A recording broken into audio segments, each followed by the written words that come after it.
দৰিদ্ৰতা কেতিয়াও প্ৰতিভাৰ অন্তৰায় হ'ব নোৱাৰে। একাগ্ৰতা সাধনা থাকিলে অসম্ভৱ বুলি একো থাকিব নোৱাৰে। বিশ্বনাথৰ সাবিনা ইয়াছমিন নামৰ কিশোৰীগৰাকীৰ কণ্ঠই আকৃষ্ট কৰিছে এতিয়া বহুজনক।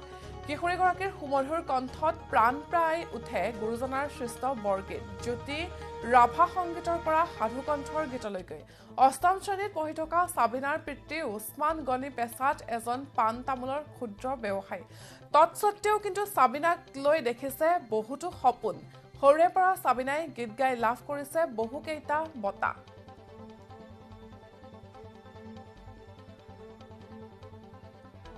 আৰু এই মুহূৰ্তত আমাৰ হাতত এক প্ৰতিবেদন আছে সাবিনাৰ সন্দৰ্ভত আমি আগবঢ়াইছো।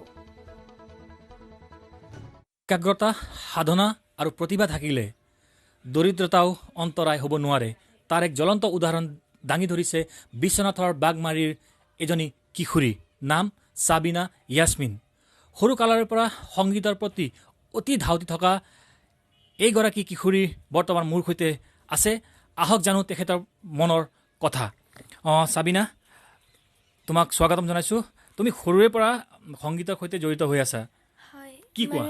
4 বছৰ হ'ল, মানে ঘৰুৱাভাৱে 4 বছৰ হ'ল আৰু মানে ৰাইজৰ মাজত 2 বছৰ হ'ল। তুমি কি কি গান গাই ভাল পোৱা? মই প্ৰথমতে বৰগীত, তাৰপিছত হিন্দী, বাংলা, গোৱালপৰীয়া লোকগীত, তাৰপিছত আৰু বিভিন্ন নেপালী বিভিন্ন জাতিৰ গান গাই ভাল পাওঁ। তুমি কোন ক্লাছত পঢ়ি আছা? মই ক্লাছ 8ত পঢ়ি আছোঁ। ক্লাছ 8ত পঢ়ি আছা। হয়। তোমাৰ ঘৰত হাৰমনিয়াম নাছিলে? হাৰমনিয়াম এজন মানুহে দিছে বুলি গম পাইছোঁ। কোনে দিছিলে? মোক মানে বহুত মৰম কৰে কমুদ ছাৰ। কমুদ ছাৰে দিছিলে? হয়, চাৰিআলিৰ। হয়। দৰ্শকৰ কাৰণে এটি গুৰুজনাৰ সৃষ্টি এটি বৰগীত। পাৱে পৰি হৰি গুৰু কাতৰি প্ৰাণ ৰাখবি মোৰ পাৱে পৰি হৰি গুৰু কাতৰি প্ৰাণ ৰাখবি মোৰ বিষয় বিষধাৰা বিষে জৰ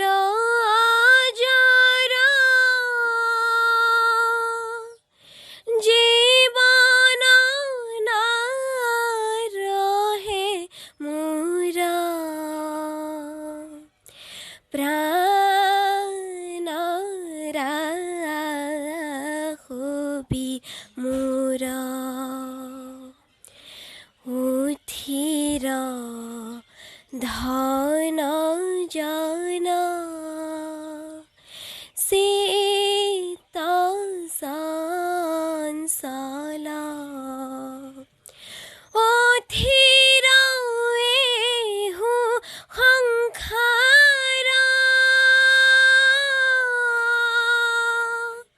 পুত্ৰ পৰিবাৰ হবহি অসাৰ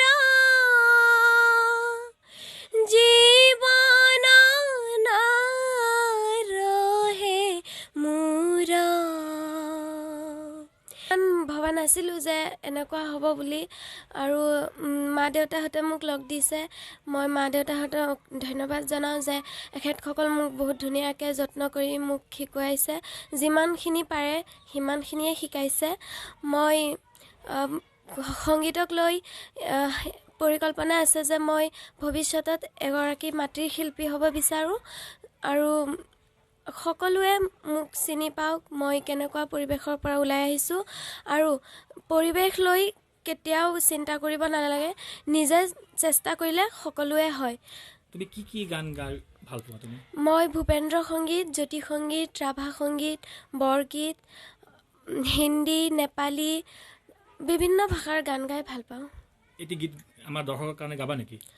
হয় মই গাম, ভূপেন্দ্ৰ সংগীতে গাওঁ।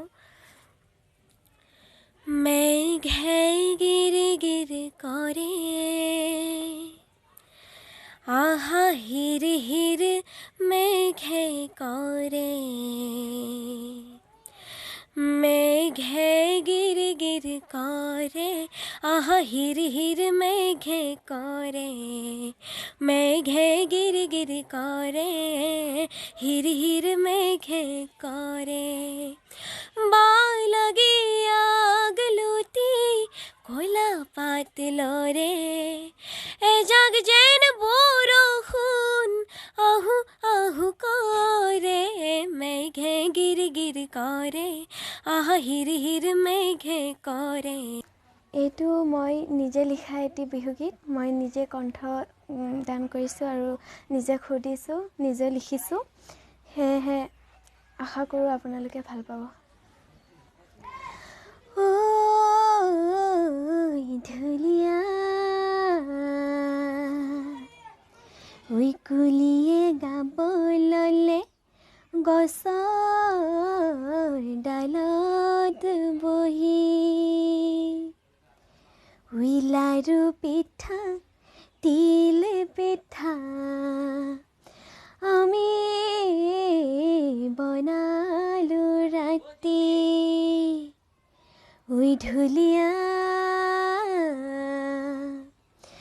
বিহু আহি পালেহি তিল পিঠা লাৰু পিঠা বনালো আমি আইতাহাৰৰ লগতে গৈছিলোঁ খেতিত ঐ জান ঢুলীয়া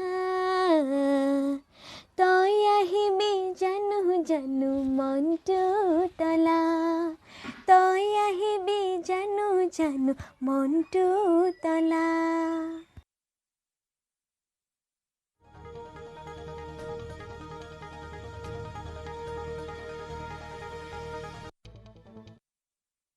और 7 मार्च